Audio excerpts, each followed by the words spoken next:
দেশের মূল্যবান ধাতুর বাজারে এখন আলোচনার কেন্দ্রে রূপা। গত 4 জানুয়ারি বাংলাদেশের বাজারে রূপার দাম ভরি প্রতি 4,200 টাকা স্পর্শ করলেও কয়েকদিনের ব্যবধানেই দামে বড় ধরনের অসঙ্গতি লক্ষ্য করা যাচ্ছে। সাধারণ বিনিয়োগকারীরা যখন লাভের আশায় রূপা কিনছেন, তখন বাজার বিশ্লেষকরা প্রশ্ন তুলছেন, এই চড়া মূল্যে রূপা কিনে আসলেই কি মুনাফা করা সম্ভব? আজকের বিশেষ প্রতিবেদনে আমরা বিশ্লেষণ করব রূপার বাজার দরের মারপ্যাচ এবং বিনিয়োগের প্রকৃত চিত্র। চলতি বছরের শুরুতে রূপার বাজার দর যেখানে 4,200 টাকা পর্যন্ত উঠেছিল, ঠিক তার পরপরই কিছু ক্ষেত্রে তা 3,750 টাকায় নামতে দেখা গেছে। গাণিতিক হিসাবে দেখা যায় 10 ভরি রূপা কিনতে যাতায়াত ও মান যাচাই সহ একজন বিনিয়োগকারীর খরচ হচ্ছে প্রায় 38,000 টাকা। কিন্তু বিপত্তি ঘটছে বিক্রির সময়ে। নিয়ম অনুযায়ী রূপা বিক্রির ক্ষেত্রে সামান্য কমিশন কাটার কথা থাকলেও বর্তমানে সিন্ডিকেটের প্রভাবে ভরি প্রতি গড়ে 300 টাকা পর্যন্ত কেটে রাখা হচ্ছে। এর ফলে রূপার দাম বেড়ে 5,000 টাকা হলেও 10 ভরিতে 3,000 টাকা কমিশন বাদ দিয়ে বিনিয়োগকারী হাতে পাচ্ছেন 47,000 টাকা। অর্থাৎ বড় ধরনের মূল্যবৃদ্ধির পরও নেট মুনাফা থাকছে মাত্র 8,000 টাকার আশপাশে।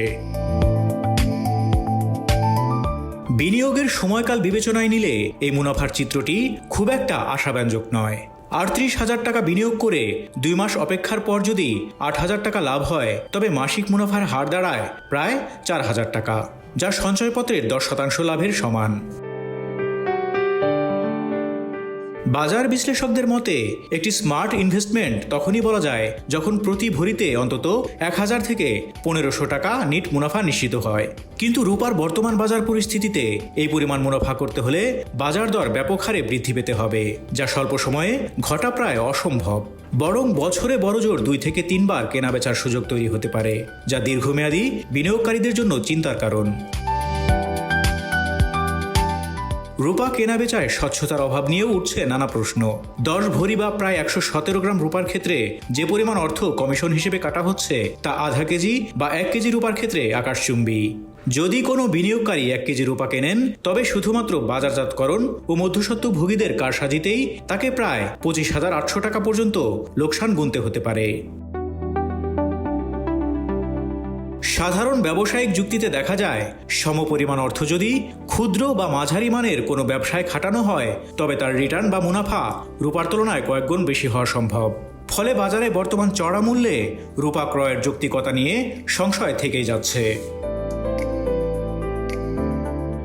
সবচেয়ে চমকপ্রদ তথ্যটি পাওয়া যায় আন্তর্জাতিক বাজারের সাথে তুলনা করলে। আন্তর্জাতিক বাজার দর অনুযায়ী রূপার প্রতি ভরির মূল্য 2,700 টাকার নিচে হওয়ার কথা থাকলেও স্থানীয় বাজারে তা 4,200 টাকা পর্যন্ত দাবি করা হচ্ছে। বিক্রির ক্ষেত্রেও দেখা যাচ্ছে চরম অসঙ্গতি। খাত সংশ্লিষ্টরা বলছেন, রূপার দর 5,000 টাকা হওয়ার সম্ভাবনা তো অনেক পরের কথা। বর্তমানে 4,500 থেকে 4,600 টাকার বেশি মূল্যে কোনো পক্ষই রূপা কিনছে না। এই কৃত্রিম মূল্যবৃদ্ধির ফলে সাধারণ বিনিয়োগকারীরা পুঁজি হারানোর ঝুঁকিতে পড়ছেন। সার্বিক পর্যালোচনায় দেখা যায়, রূপার বর্তমান বাজার দর বিনিয়োগের জন্য খুব একটা অনুকূল নয়। বাজার বিশেষজ্ঞরা পরামর্শ দিচ্ছেন, রূপার দাম যতক্ষণ পর্যন্ত ভরি প্রতি 3,200 থেকে 3,500 টাকার মধ্যে না আসছে, ততক্ষণ পর্যন্ত বড় বিনিয়োগে যাওয়া ঝুঁকিপূর্ণ হতে পারে।